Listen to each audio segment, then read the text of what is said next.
What is good, everybody? I am finally back with some more gym content.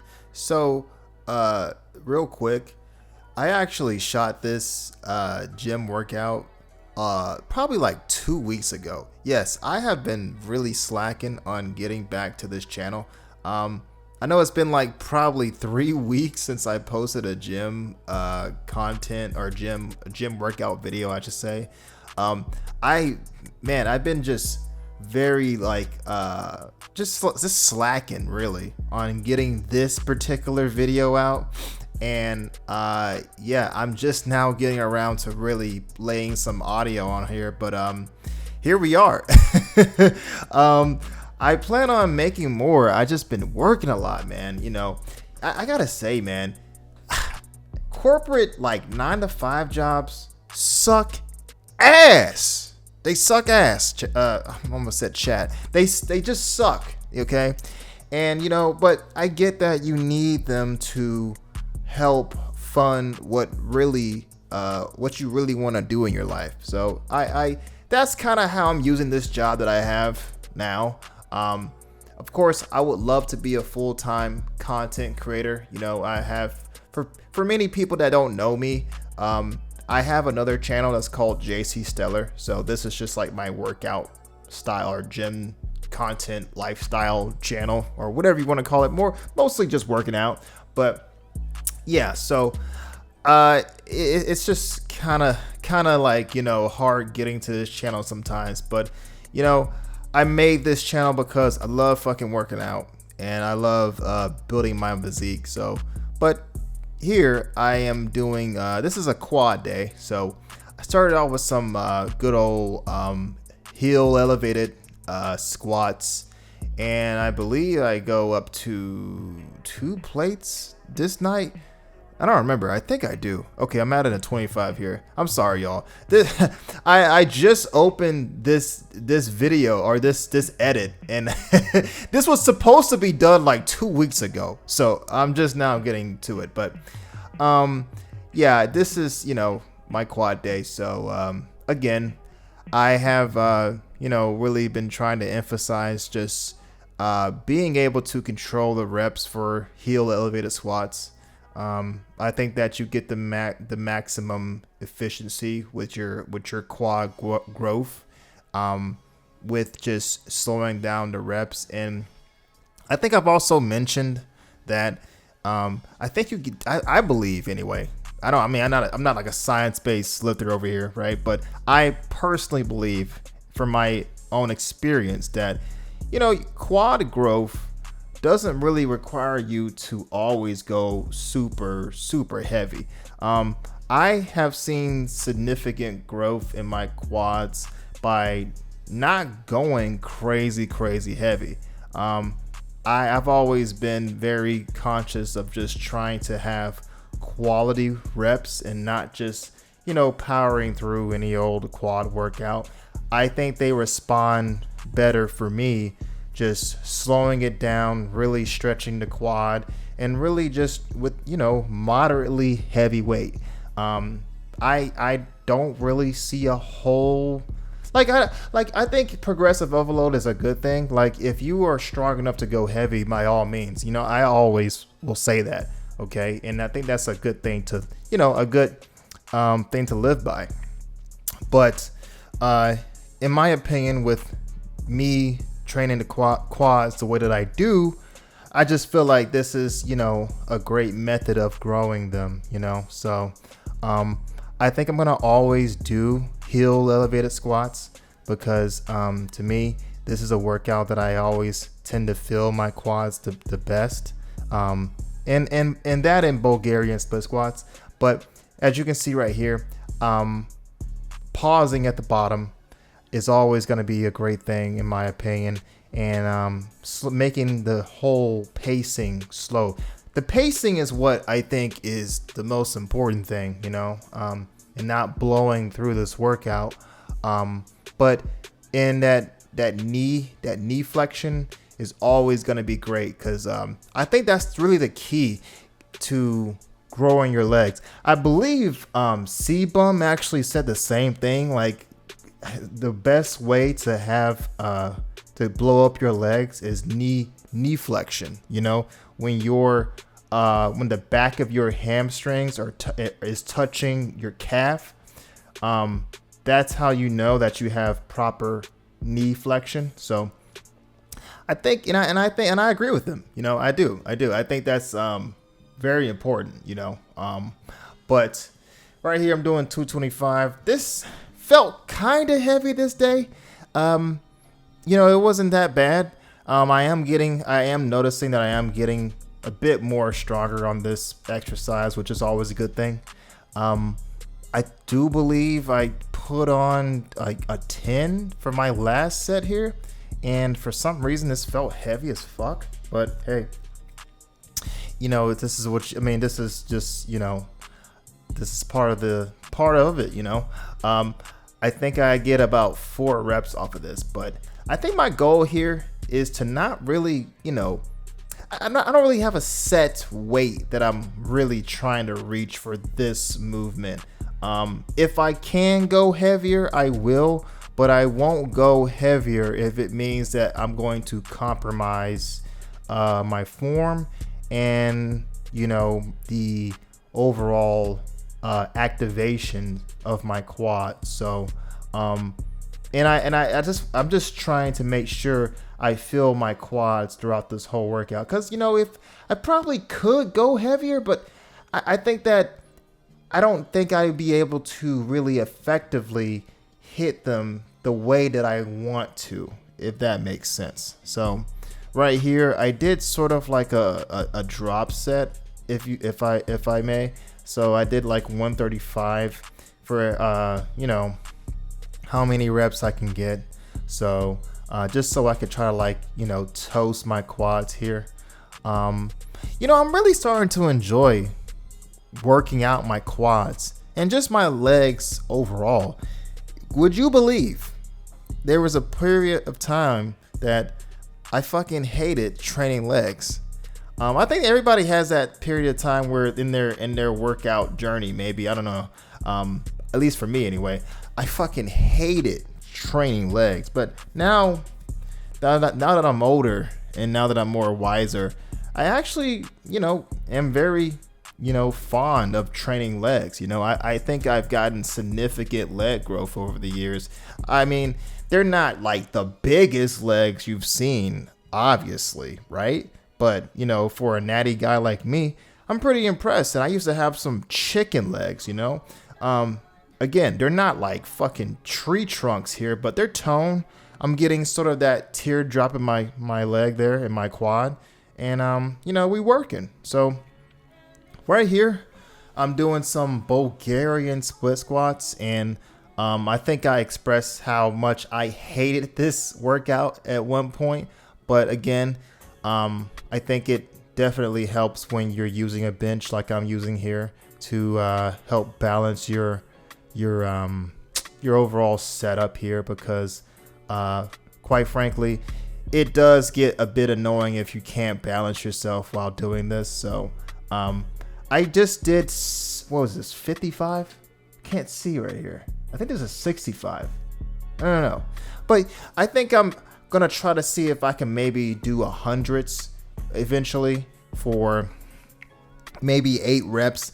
I do think that I need to probably do 2 sets of dumbbells per leg at this point, because I'm noticing that I'm getting much stronger on this particular workout. But I think that, you know, it will definitely help the growth if I, you know, maybe have another, because, you know, I normally just do 1 dumbbell here, and that's enough for me to get a really good feel for my quads.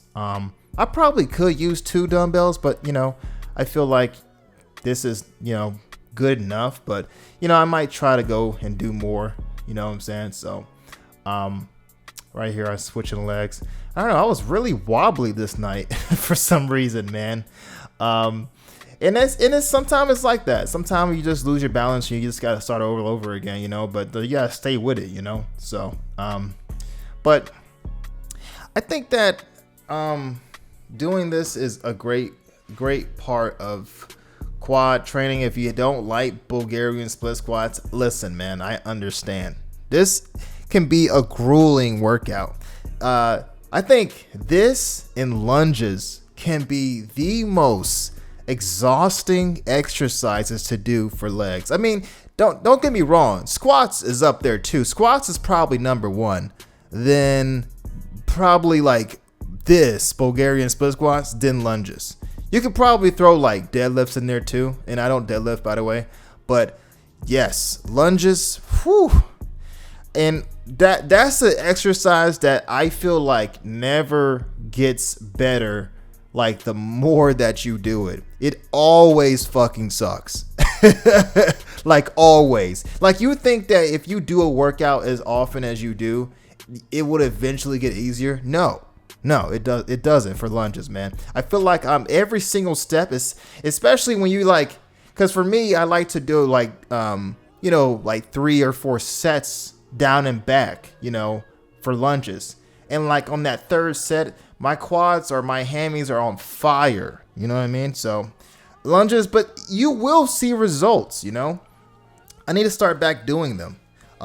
Because I was starting to see a lot of good leg growth and hamstring growth from doing them.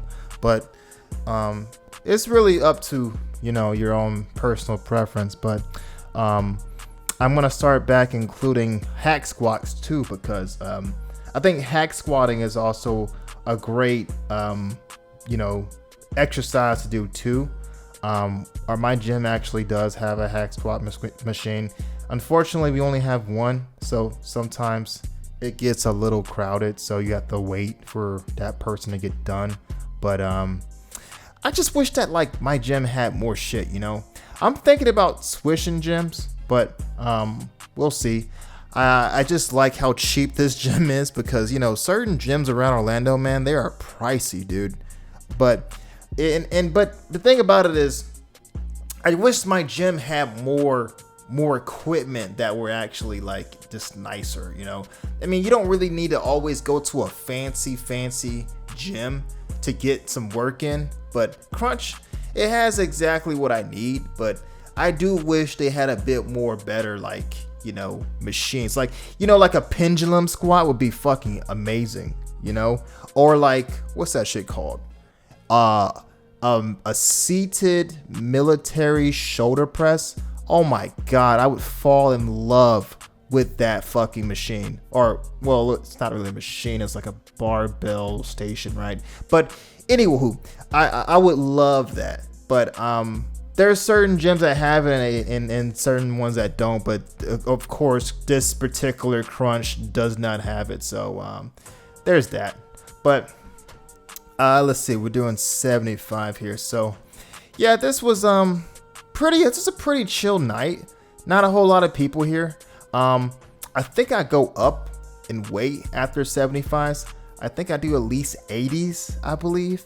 And right here it's getting pretty, I'm really feeling the quads, man.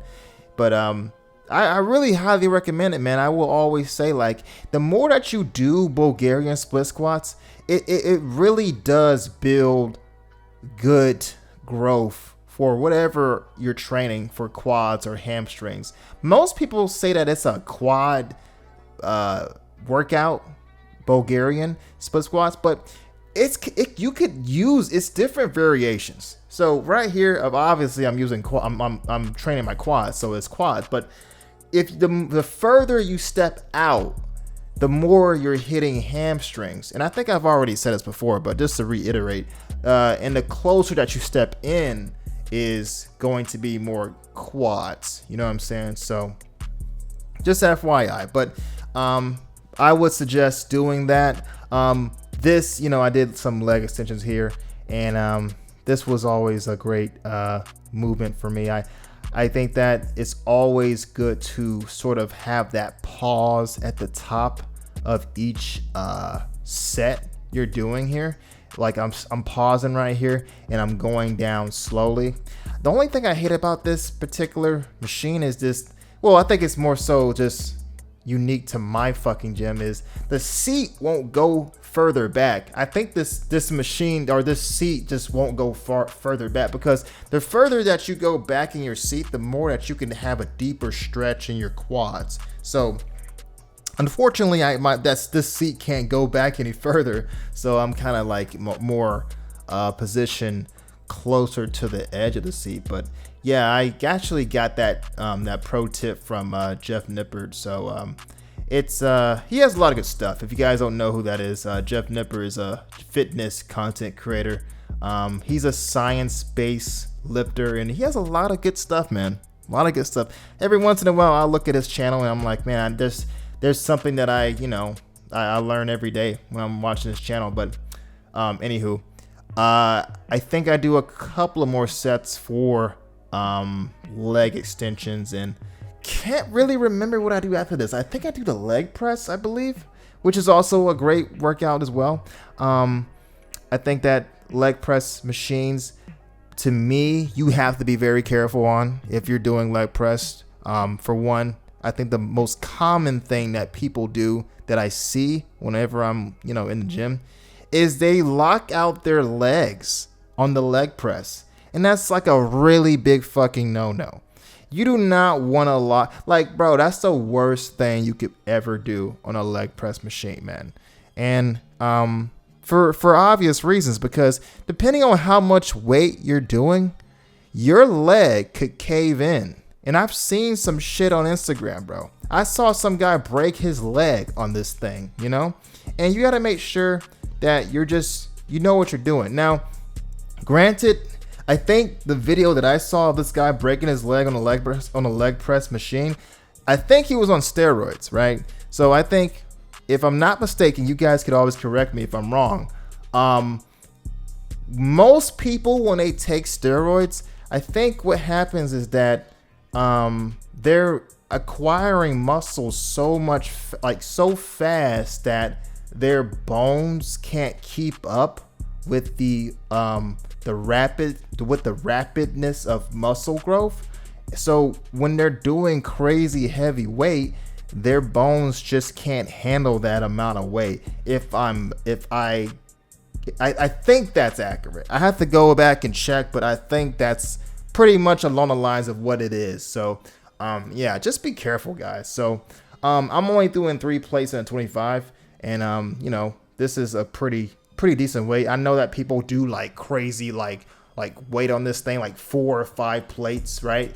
But we're all about trying to get quality reps, and we're not trying to like ego lift over here, you know what I mean? So I'm all about quality reps, over here. So I'm only gonna do what I think makes sense. And of course, let me say it again, if you can lift it, cool, but can you lift it with good form?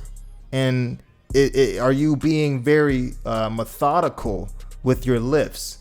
And are you, is it really necessary to lift that much, right? So you want to be able to have good form, good technique, and be able to be intentional with each and every rep. That's what I'm trying to do. So anyway, guys, this was the end of the workout. Sorry this took so long. I got caught up at work, but thank you guys. If you watch all the way to the end, make sure you like the video, share, subscribe, all that. And yeah, I'll see you guys in the next one. Peace.